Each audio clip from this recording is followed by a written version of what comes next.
সাথে ঘটনা ঘটেছে। আমরা আমাদের জমি থেকে উঠে আসছিলাম, আসতে লেগে আপনার হুমায়ুন জার্মানের ক্যাডার বাহিনী তুরফান লোকজন করে গ্রামের লোকজন করে আমরাকে রাস্তাতে বাথান ছেড়ে একটু আগে যায় রাস্তাতে আমরাকে আক্রমণ করে। সে মারে এখানে মারি ফেলে দিত।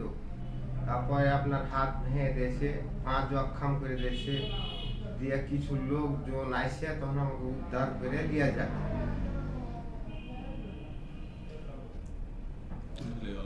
উদ্ধার করে কোথায় নিয়ে গেল?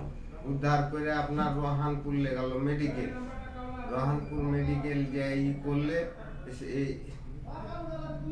আপনার ছবি তুলে দিয়ে আপনার ওইটা তখন ব্যান্ডেজ হলো না, তখন রাজশাহী রিফাইন করে দিলে।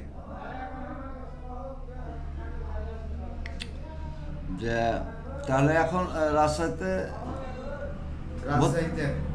রাজশাহীতে হাসপাতালে ভর্তি হয়েছে, রাজশাহীতে মেডিকেলে ভর্তি হয়েছে। তাহলে হুমায়ুন চেয়ারম্যানের নির্দেশেই আর লোকজন আক্রমণটা করেছিল। হুমায়ুন চেয়ারম্যানের লোকজনের আক্রমণ করেছে নির্দেশে। নির্দেশে এটা আপনি বিচার চাইছেন? বিচার চাইছি।